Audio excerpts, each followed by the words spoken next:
दोस्तों स्वागत है आपका केडीबी लाइव में। आज हो चुका है 22 फरवरी 2023। तो आज की पूरे बिहार की टॉप न्यूज लेकर आए हैं आपके लिए। तो चलिए शुरू करते हैं आज की पूरे बिहार की टॉप न्यूज। दोस्तों वीडियो शुरू करने से पहले आपको बता दूं कि कल की वीडियो में जो भी सवाल पूछे थे आज उन सवालों का जवाब दिया जाएगा इस वीडियो में। ऐसे में अगर आपका भी कोई सवाल है तो आप सवाल पूछ सकते हैं इस वीडियो के नीचे कमेंट बॉक्स में। आपके सवाल का जवाब कल की वीडियो में देने की कोशिश करेंगे। तो फिर चलिए बात करते हैं पूरे बिहार की टॉप न्यूज की। तो आज बिहार न्यूज में सबसे पहले बात करेंगे कि बिहार का अगला मुख्यमंत्री कौन होगा। इसको लेकर के सियासी गलियारों में एक बार फिर से घमासान मच गया है। यह जदयू के राष्ट्रीय अध्यक्ष ललन सिंह के बयान के बाद महागठबंधन में तनातनी वाली स्थिति दिख रहा है। अब आरजेडी की ओर से बड़ा बयान सामने आया है। जब बयान आरजेडी के विधायक विजय मंडल ने रोहतास के सर्किट हाउस में दिया है। आरजेडी विधायक विजय मंडल ने कहा है कि तेजस्वी यादव होली के बाद मुख्यमंत्री बनेंगे। उन्होंने कहा कि 2025 दूर है, नीतीश कुमार खुद ही जल्द उन्हें प्रभार सौंपेंगे। विजय मंडल ने कहा है कि पद सौंपने के बाद नीतीश कुमार देश का नेतृत्व करेंगे। या नीतीश कुमार को हम लोग प्रधानमंत्री बनाएंगे या तेजस्वी यादव बिहार का नेतृत्व करेंगे। नीतीश कुमार प्रधानमंत्री बनना चाहते हैं और इसके साथ ही उन्होंने स्वीकार भी किया है कि तेजस्वी को आगे बढ़ाना है। जहां गए वहां तेजस्वी की वकालत की है। नीतीश कुमार पर भरोसा है कि वे होली के बाद कमान तेजस्वी यादव के हाथों में सौंप देंगे। आरजेडी विधायक विजय मंडल के इस बयान से घमासान मच गया है। आपको बता दूं कि विजय मंडल से पहले आरजेडी के प्रवक्ता शक्ति सिंह ने भी ललन सिंह का नाम लिए बिना तंज कसा था। शक्ति सिंह ने यह बयान दिया था कि मंगलवार को नीतीश कुमार ने सबके सामने तेजस्वी यादव को आगे बढ़ाने की बात कही है। ललन सिंह के बयान का भी बिना नाम लिए जवाब दिया है कि अब इसकी व्याख्या करने की कोई जरूरत नहीं है। आपको बता दूं कि मीडिया के सवालों का जवाब देते हुए ललन सिंह ने कहा कि 2025 में तेजस्वी यादव ही सीएम होंगे। इसी बयान के बाद से आरजेडी की प्रतिक्रिया आनी शुरू हो गई है। दोस्तों बात करते हैं कि विश्व प्रसिद्ध इस्लामिक शिक्षण संस्थान दारुल उलूम देवबंद ने एक बार फिर से फरमान जारी कर दिया है। जब दारुल उलूम देवबंद के मुताबिक सभी छात्रों के लिए दाढ़ी रखना अनिवार्य है।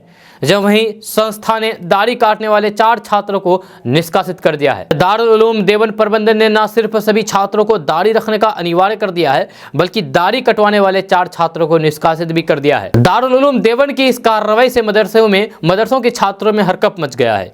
वहीं इस बड़े ऐलान के बाद एक बार फिर से दारुल उलूम सुर्खियों में आ गया है। दारुल उलूम देवबंद के प्रबंधन ने अपने छात्रों को दाढ़ी कटवाने पर सख्त सजा के प्रावधान की जानकारी नोटिस चस्पा करके दी है। यह प्रबंधन तंत्र नोटिस में साफ कहा है कि यदि कोई छात्र दाढ़ी कटवाता है तो फिर उसके विरुद्ध सीधे निष्कासन की कार्रवाई की जाएगी।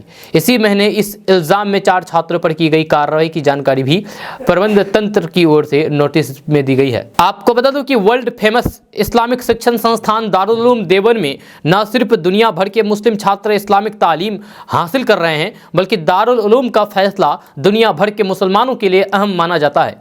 यही वजह है कि दारुल उलूम देवबंद को फतवों की नगरी भी कहा जाता है। दोस्तों बात करते हैं कि बिहार के कुछ जिलों में मौसम का मिजाज लगातार बदल रहा है। जब पूरे बिहार समेत देश भर के कई हिस्सों में बेमौसम गर्मी आ गई है। जब वही राजधानी पटना समेत बिहार के मौसम में जबरदस्त बदलाव देखने को मिल रहा है। जब यही हाल बिहार के सीमांचल मिथिलांचल का भी है। जब सीमांचल मिथिलांचल में भी अब गर्मी आने लगा है। जहाँ दिन में काफी ज्यादा गर्मी पड़ रही है। अब लोग स्वेटर को भूल करके सिर्फ टी शर्ट में ही बाहर निकलने लगे हैं। हालांकि हवा में फागुन आने का एहसास है। महीनों से बंद पड़े पंखे अब घरों में लोग चलाने लगे हैं। साथ ही कंबल की जगह अब लोग चादर ओढ़ने लगे हैं। बिहार के सर्द हवाओं के बहाव में कमी के साथ ही अधिकतम तापमान में बढ़ोतरी भी दर्ज किया जा रहा है। आपको बता दें कि बिहार के कई जिलों में न्यूनतम तापमान में बढ़ोतरी दर्ज की गई है। वहीं राजधानी पटना और सीमांचल मिथिलांचल सहित पूरे बिहार के न्यूनतम तापमान में वृद्धि दर्ज की गई है। दोस्तों बात करते हैं कि बिहार में बिजली कंपनियों द्वारा बिजली के रेट बढ़ाए जा रहे हैं।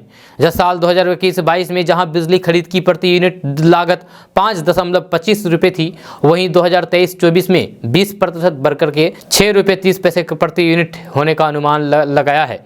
इसमें प्रस्तावित 22% ट्रांसमिशन लॉस को जोड़ दिया जाए तो फिर बिजली खरीद दर बढ़ करके करीब 7 रुपये 50 पैसे तक हो जाएगी।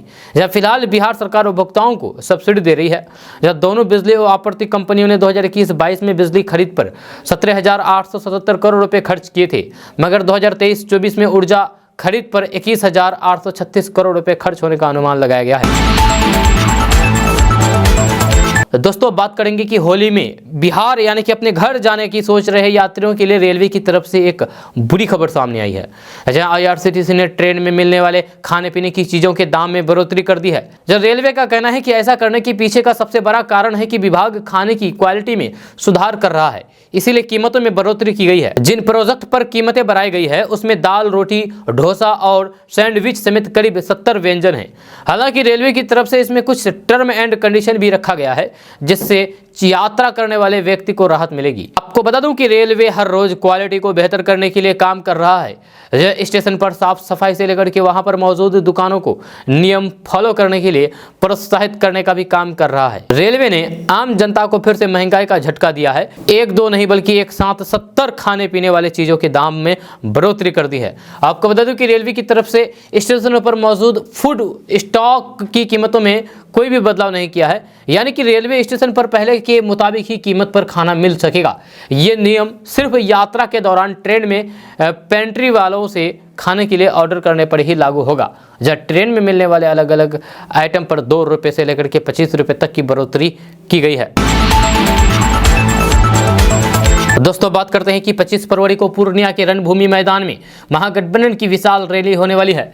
महागठबंधन के सभी दल इस रैली को सफल बनाने में जुटे हुए हैं। जब पटना और पूर्णिया के कई इलाकों में बैनर पोस्टर लगाए जा चुके हैं, लेकिन इन बैनर पोस्टर को देख करके ऐसा लग रहा है कि महागठबंधन में ऑल इज वेल नहीं है। आपको बता दूं कि महागठबंधन की ये पहली रैली है जो पूर्णिया के रणभूमि मैदान में आगामी 25 फरवरी को होने जा रही है। इस रैली को सफल बनाने के लिए महागठबंधन के नेता और फिर कार्यकर्ता अब जी जान से जुटे हुए हैं।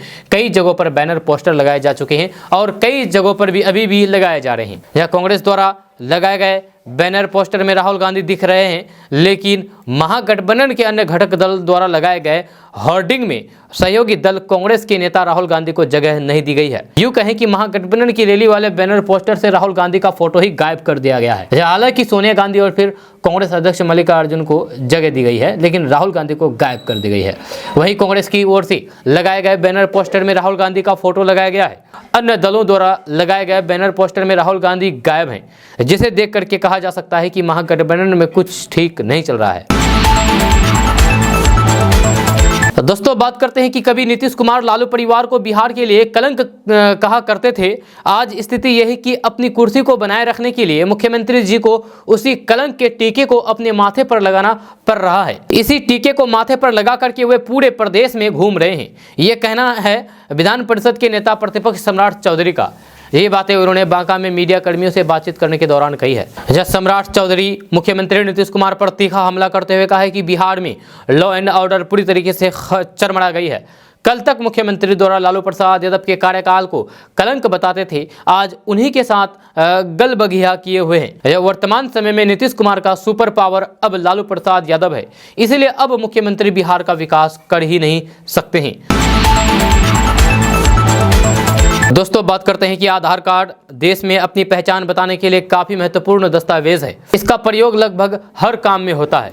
जब लोग अपनी ज़रूरतों के अनुसार इसे समय समय पर अपडेट कराते रहते हैं, लेकिन अब 10 साल पुराने कार्ड धारकों के लिए UIDAI ने बड़ी घोषणा की है, जहाँ इसके तहत उन्हें कुछ चीज़ें फीस देकर के अपडेट करानी होगी। इस संबंध में आधार कार्ड ने ट्वीट किया है और कहा है कि यदि आपका आधार 10 साल पहले बना था और इसे अपडेट नहीं किया गया है तो फिर आपसे अनुरोध किया जाता है कि आप अपनी पहचान के प्रमाण और फिर पते के प्रमाण के दस्तावेजों को अपलोड करके इसे फिर से सत्यापन करें। ऑनलाइन अपलोड करने का शुल्क 25 रुपये और फिर ऑफलाइन के लिए 50 रुपये है। दोस्तों बात करते हैं कि बीजेपी नेता और पूर्व डिप्टी सीएम सुशील कुमार मोदी ने बड़ा दावा किया है। सुशील कुमार मोदी ने कहा है कि जदयू के राष्ट्रीय अध्यक्ष ललन सिंह 1 घंटे में नीतीश कुमार का साथ छोड़ करके भाग खड़े होंगे, जब उन्हें बस एक ऑफर देने की जरूरत है। सुशील कुमार मोदी ने कहा है कि अब नीतीश कुमार के साथ कोई नहीं रह गया है। उपेंद्र कुशवाहा ने आज पहला विद्रोह कर दिया है। अब नीतीश कुमार के संन्यास लेने की उल्टी गिनती शुरू हो चुकी है। सुशील कुमार मोदी ने कहा है कि ललन सिंह को बीजेपी ने अगर ऑफर दिया तो फिर वे सबसे पहले नीतीश को छोड़ करके निकल देंगे। सुशील कुमार मोदी ने कहा है कि अगर भाजपा ललन सिंह को केंद्र में मंत्री बनाने का ऑफर दे दे तो फिर वे बिना कोई देरी किए नीतीश का साथ छोड़ देंगे। बीजेपी ने उन्हें मंत्री बनाने से कोई इनकार कर दिया है, तभी से वे नीतीश कुमार के साथ हैं। यह सुशील कुमार मोदी ने कहा है कि इससे पहले भी ललन सिंह नीतीश कुमार को छोड़ करके कांग्रेस का दामन थाम चुके हैं। जहां सुशील कुमार मोदी ने कहा कि उपेंद्र कुशवाहा के नेतृत्व में नई पार्टी के गठन की घोषणा जदयू में पहला विद्रोह है। जहां इसके साथ ही नीतीश कुमार के संन्यास लेने की उल्टी गिनती शुरू हो गई।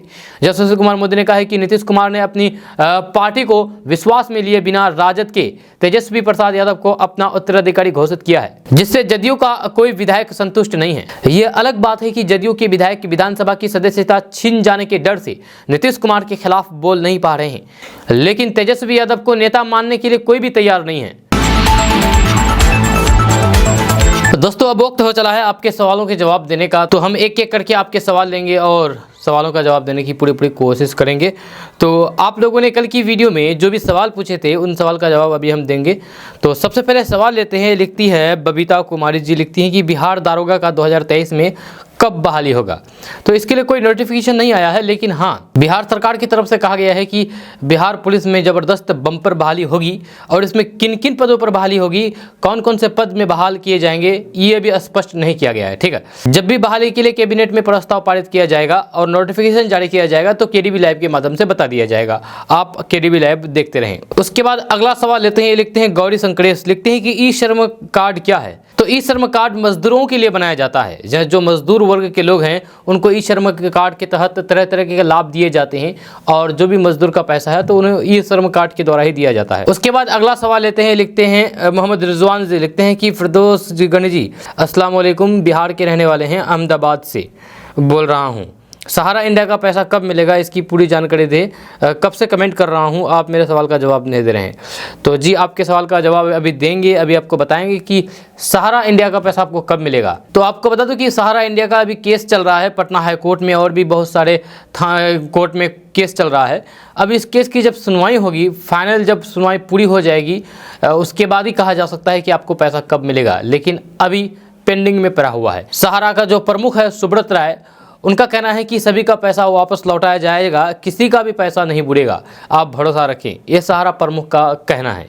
फिलहाल अभी केस चल रहा है और इसके बारे में कोर्ट में मामला लंबित है। जब फैसला आ जाएगा तो केडीबी लैब के माध्यम से बता दिया जाएगा। उसके बाद अगला कमेंट लेते हैं। लिखते हैं आरपिन राय जी, लिखते हैं कि आरपिन राय, जिला पश्चिमी चंपारण से, जातिगत जनगणना अगर किसी का छूट जाए तो दोबारा हो सकता है कि नहीं। तो आरपिन जी, आपको बता दूं कि जातिगत जनगणना अभी चल रही है। 2 चरण के तहत जनगणना पूरी होगी। जब पहला चरण हो गया है, अब दूसरा चरण अप्रैल से शुरू होगी। तो आप ये बात ध्यान रखें कि अप्रैल से जब जातिगत जनगणना शुरू होगी तो आप उस वक्त मतलब कि जो भी आपका डिटेल्स है वो भरें। ठीक है, इससे पहले अगर छूट गई है तो अगली बार ध्यान रखें, अगर उस बार भी छूट जाए तो फिर उसके बाद दोबारा आपको मौका नहीं मिलेगा। ठीक है, उसके बाद अगला कमेंट लेते हैं। लिखते हैं मोहम्मद आसिक जी, लिखते हैं कि फिरदौस जी, मैं मोतिहारी से बोल रहा हूँ।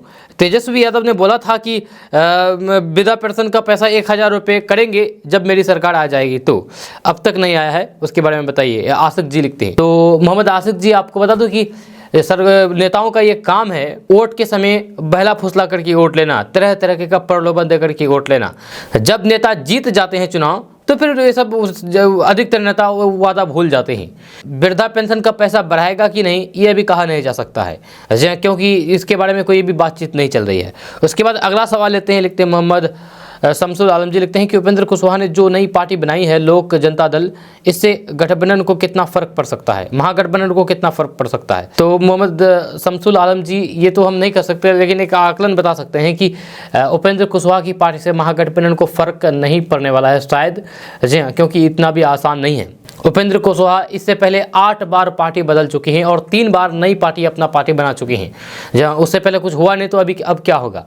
लेकिन अब ऐसी खबर सामने आ रही है कि उपेंद्र कुशवाहा बीजेपी के साथ गठबंधन करेंगे अपनी पार्टी को लेकर के, क्योंकि कल ही उपेंद्र कुशवाहा बिहार बीजेपी प्रदेश अध्यक्ष डॉक्टर संजय जायसवाल से मुलाकात की, बंद कमरे में अकेले मिले, और इसमें क्या बातचीत हुई ये किसी को जानकारी नहीं है। लेकिन ये कयास लगाए जा रहे हैं कि उपेंद्र कुशवाहा बीजेपी से गठबंधन कर सकते हैं अपनी पार्टी का।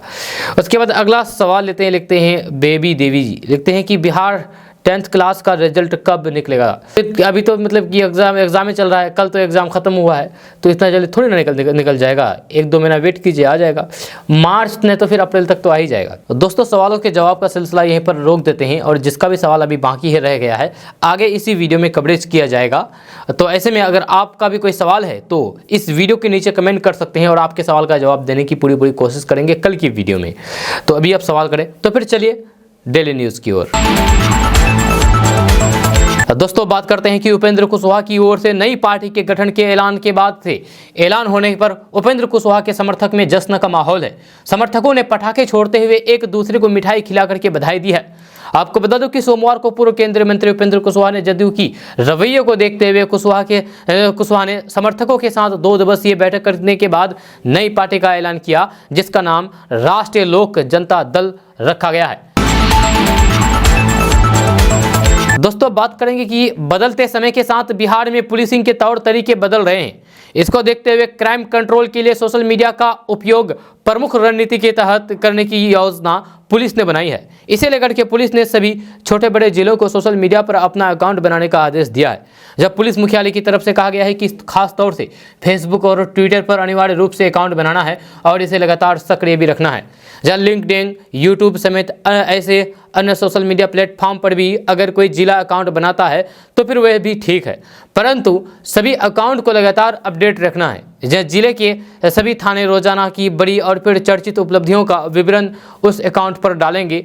अगर लूट, हत्या, डकैती जैसी अन्य संगीन बड़े आपराधिक वारदातों में कोई भी उपलब्धि या फिर कोई गिरफ्तारी होती है तो फिर उसे भी तुरंत सोशल मीडिया पर अपलोड करना है।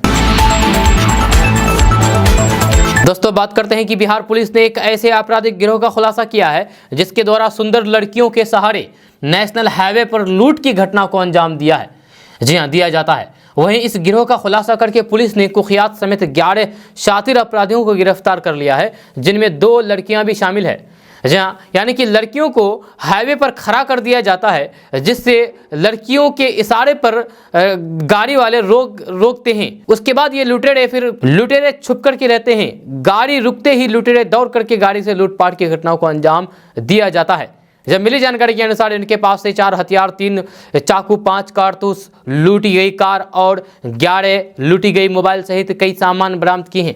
आपको बता दूं कि एसपी स्वर्ण प्रभात की ओर से गठित एसआईटी की टीम ने कुचायकोट थाने में सासा मूसा के पास की गिरफ्तारी की है। इस मामले में एसपी ने बताया है कि ये गिरोह में शामिल युवतियां हाईवे पर वाहन मालिकों से पहले लिफ्ट मांगती थी, इसके बाद गाड़ी पर बैठ जाती थी और कुछ दूर पर जाकर के अपराधियों के हवाले कर देती थी, जिसके बाद ये अपराधी हथियार के बल पर गाड़ी और सामान को लूट लेते थे। ये सिलसिला पिछले कई दिनों से चल रहा था। जिसकी सूचना पुलिस को मिली तो फिर ये एसआईटी गठित करके इन अपराधियों को गिरफ्तार कर लिया गया है, जिनमें 2 लड़कियां भी शामिल है। दोस्तों बात करते हैं कि 2024 में होने वाले लोकसभा चुनाव को लेकर के सियासत का पारा बढ़ने लगा है। जब बिहार के मुख्यमंत्री नीतीश कुमार ने 18 फरवरी को पटना में हुए CPI-ML के राष्ट्रीय कन्वेंशन में कहा था कि भारतीय जनता पार्टी को 100 सीटों के नीचे समेटने का प्लान तैयार है। इसके बाद से ही पक्ष और विपक्ष यानी कि जेडीयू और बीजेपी के खेमों में गणित और केमिस्ट्री वाले राजनीतिक दलों की तलाश शुरू हो गई है।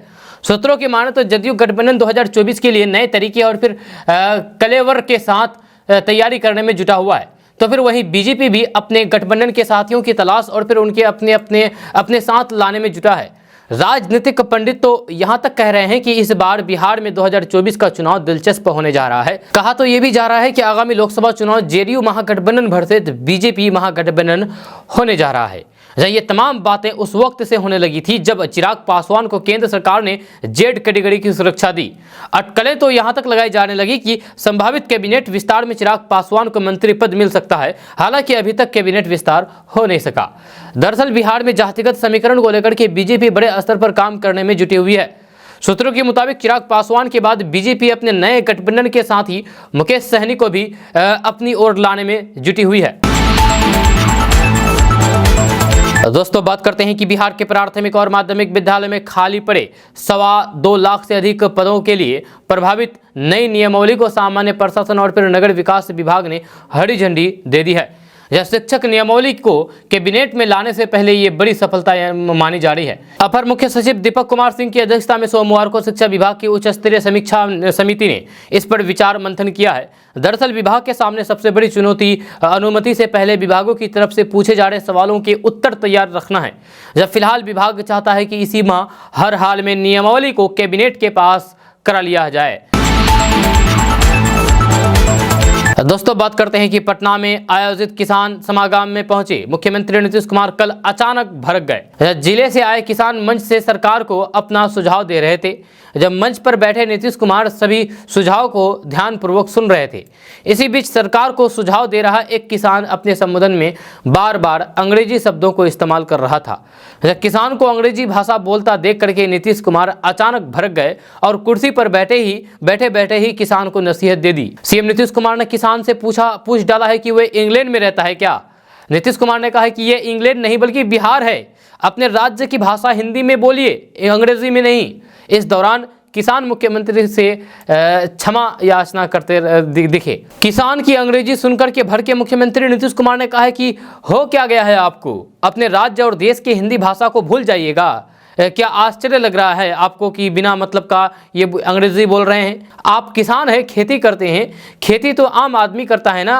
आपको यहाँ बुलाया गया है सुझाव देने के लिए, तो आप आधा अंग्रेजी में बोल रहे हैं, आधा हिंदी में बोल रहे हैं। ये इंग्लैंड है या फिर भारत बिहार है? ये बिहार है ना। हम देख रहे हैं सबको कि जब से कोरोना आया है और सब मोबाइल पर देखने लगा है, जब सब अपनी पुरानी भाषा को भूलते जा रहा है, नया नया शब्द को बोल रहा है, अंग्रेजी बोल रहा है और पुराना चीज़ को भूलते जा रहा है। इसीलिए जरा बोले तो ठीक से बोलिए। बोल तो ठीक से रहे हैं लेकिन अपने राज्य की भाषा में बोलिए। हर चीज़ में अंग्रेजी शुरू कर देते हैं, वे ठीक नहीं है।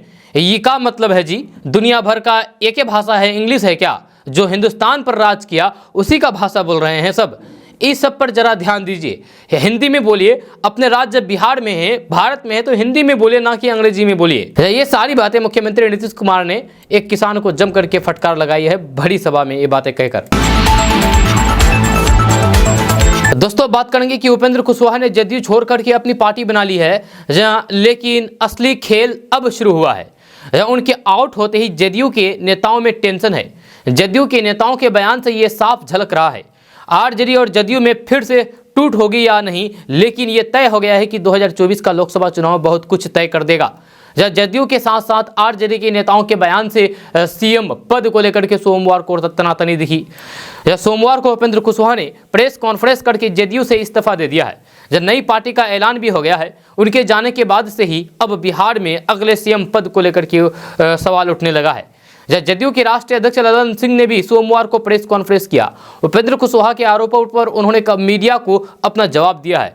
इस दौरान ललन सिंह की एक बात खबर बन गई कि ललन सिंह ने साफ कर दिया है कि उन्होंने कब कहा है कि 2025 में तेजस्वी सीएम बनेंगे। ललन सिंह ने कहा है कि 2025 में सीएम कौन होगा यह उस समय तय होगा। फिलहाल सीएम नीतीश कुमार है, अभी उससे पहले 2024 का चुनाव है। इधर एक तरफ ललन सिंह ने तेजस्वी यादव को 2025 का सीएम मानने से इनकार कर दिया, तो फिर तुरंत आरजेडी की ओर से भी प्रतिक्रिया सामने आ गई है। तेजस्वी के सीएम बनाए जाने पर ललन सिंह का नाम लिए बगैर आरजेडी ने तंज कसा है। आरजेडी प्रवक्ता शक्ति सिंह ने कहा है कि मुख्यमंत्री नीतीश कुमार ने जो कहा है वे सब जनता के सामने है, अब इसकी व्याख्या करने की जरूरत नहीं है। आपको बता दूं कि सीएम नीतीश कुमार ने एक दो बार नहीं बल्कि कई बार ये कहा कि अब तेजस्वी यादव को ही आगे बढ़ाना है। इन्हीं सारी बातों को लेकर के उपेंद्र कुशवाहा ने जदयू और आरजेडी के बीच डील जैसे सवाल उठाया था। जदयू के राष्ट्रीय प्रधान महासचिव केसी त्यागी ने भी बड़ा बयान दिया है। उन्होंने कहा है कि 2025 छोड़ दीजिए, नीतीश कुमार 2030 में भी नेतृत्व कर सकते हैं। दोस्तों अब वक्त हो चला है आपके सवाल के जवाब का, तो हम एक एक करके सवाल लेंगे और उन सवालों के जवाब देने की पूरी कोशिश करेंगे। तो चलिए सवाल लेते हैं। सबसे पहले सवाल लेते हैं कि लिखते हैं कि सर मैं मधेपुरा जिला उदा किशनगंज लक्ष्मीपुर से बोल रहा हूँ। मेरा नाम अजय यादव है। मेरी शादी को आज 15 साल हो गए हैं, लेकिन अब तक मेरा पहचान पत्र नहीं बना है, कैसे बनेगा? तो आपको बता दूं कि अजय यादव जी, आपको बता दूं कि अगर आपको पहचान पत्र बनाना है तो फिर आप अपने बीएलओ के पास जाइए। आपके जो बीएलओ है उनको जाकर के अपना जो भी डॉक्यूमेंट्स होता है पहचान पत्र बनाने के लिए वो जाके दीजिए और आपका पहचान पत्र बन जाएगा।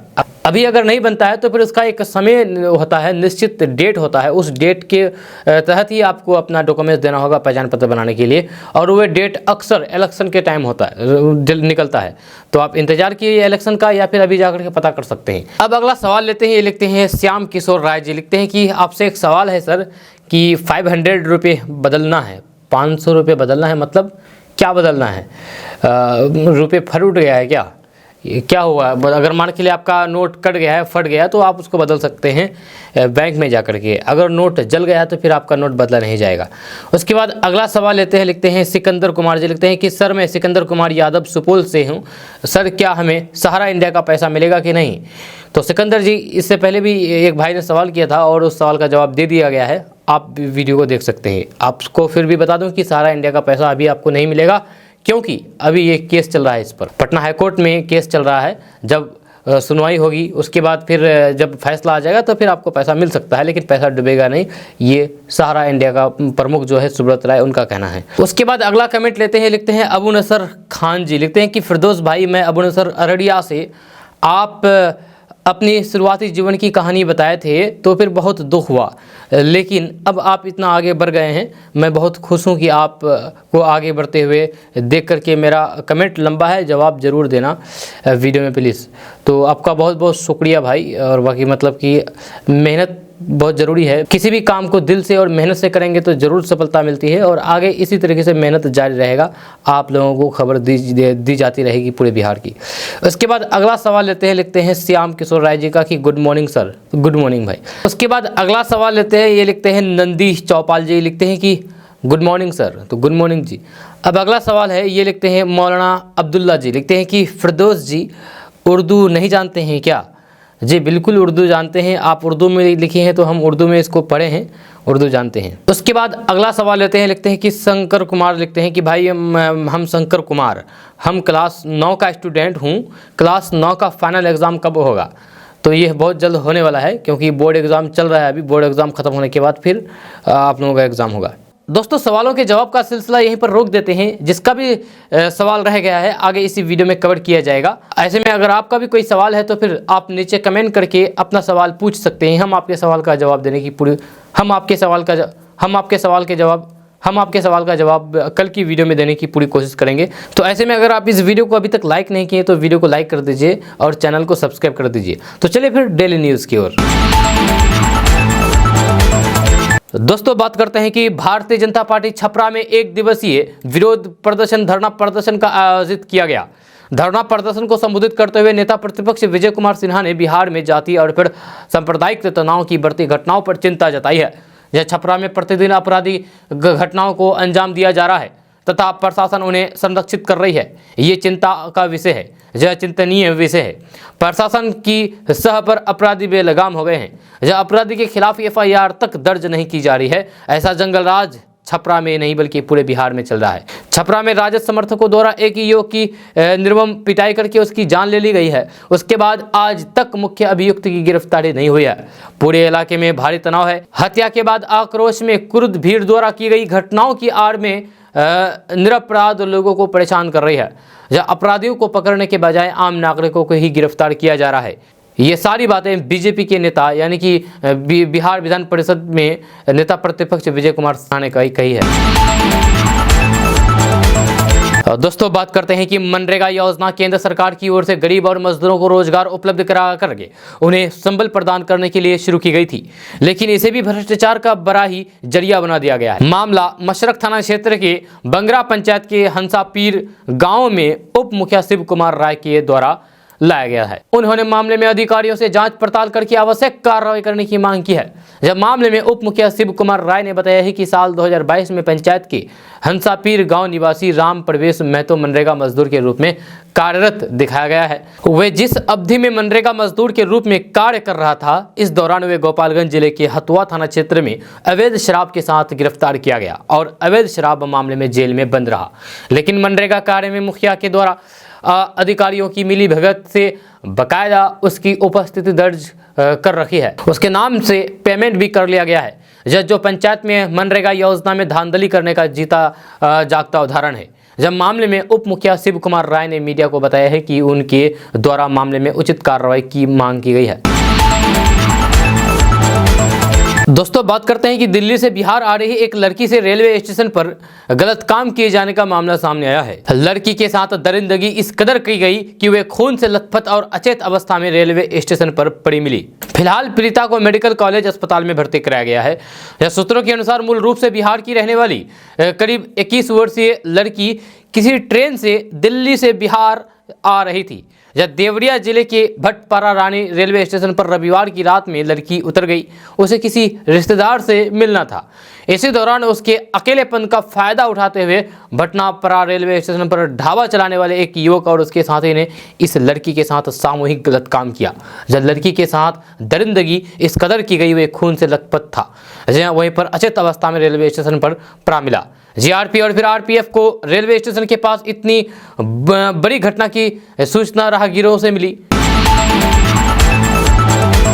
दोस्तों बात करते हैं कि माध्यमिक शिक्षक पात्रता परीक्षा यानी कि एसटीईटी 2022 के अभ्यर्थियों के लिए अच्छी खबर है। जी हाँ, बिहार विद्यालय परीक्षा समिति ने एसटीईटी 2022 के लिए एडमिट कार्ड डाउनलोड करने की डेट जारी कर दी है। जब अभ्यर्थी 25 फरवरी से एडमिट कार्ड डाउनलोड कर सकते हैं। बिहार माध्यमिक शिक्षक पात्रता परीक्षा 6 मार्च 2023 को होगी। यह परीक्षा 3 पाली में आयोजित की जाएगी। बिहार विद्यालय परीक्षा समिति ने इसके लिए सूचना जारी कर दी है।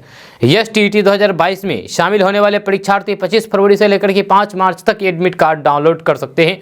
अभ्यर्थियों को अपने यूजर आईडी और पासवर्ड से समिति की वेबसाइट www.secondary.biharboardonline.com या फिर www.biharboardonline.bihar.gov.in पर लॉगिन करना होगा। यहाँ से वह अपना प्रवेश पत्र यानी कि एडमिट कार्ड डाउनलोड कर सकते हैं। इसके अलावा अन्य माध्यम से प्रवेश पत्र डाउनलोड नहीं हो सकेगा। दोस्तों बात करेंगे कि बिहार में सबसे ज़्यादा पलायन मुजफ्फरपुर से हो रहा है।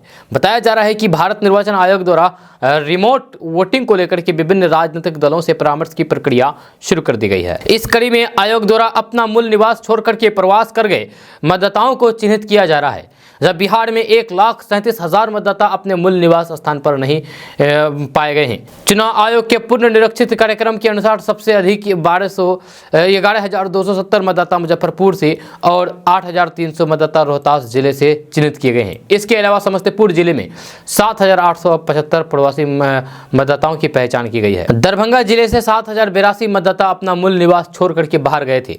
जब बाहर रह करके नौकरी, रोजगार और फिर पढ़ाई करने वालों की बड़ी संख्या बिहार से बाहर रहती है। रिमोट वोटिंग का प्रावधान लागू होता है तो फिर इसका लाभ बिहार को सबसे अधिक मिलेगा। जब बिहार के सभी 243 विधानसभा क्षेत्र में भी इसी आधार पर गणना की गई है। दोस्तों इस वक्त की बड़ी खबर बिहार के सारण जिला से सामने आ रही है, जहां एमपी एमएलए कोर्ट ने बिहार सरकार की एक पूर्व मंत्री को हत्या के मामले में दोषी करार देते हुए उम्र कैद की सजा सुनाई है। जब 90 के दशक में बूथ कैप्चरिंग के दौरान एक व्यक्ति की गोली मार करके हत्या कर दी गई थी। जब इस मामले में छपरा की एमपी एमएलए कोर्ट ने बिहार सरकार के पूर्व मंत्री रहे रविंद्रनाथ मिश्रा को उम्र कैद की सजा सुनाई गई है। इस मामले में 7 दिन पहले कोर्ट ने पूर्व मंत्री को दोषी करार दिया था। आज सजा का ऐलान कोर्ट ने किया है। दरअसल लालू राबड़ी शासनकाल के दौरान साल 1990 के फरवरी महीने में चुनाव हो रहे थे। इसी दौरान छपरा के मांझी में स्थित बूथ संख्या 175 और 176 पर बुलेट बॉक्स लूटने के लिए कुछ लोगों ने हमला बोल दिया था। जहां हमलावरों ने बूथ कैप्चरिंग के दौरान फायरिंग की वारदात को अंजाम दिया था। फायरिंग की घटना के बाद मौके पर अफरा तफरी मच गई थी। जब इसी दौरान वोट डालने पहुंचे उमा बिन की गोली लगने से जान चली गई।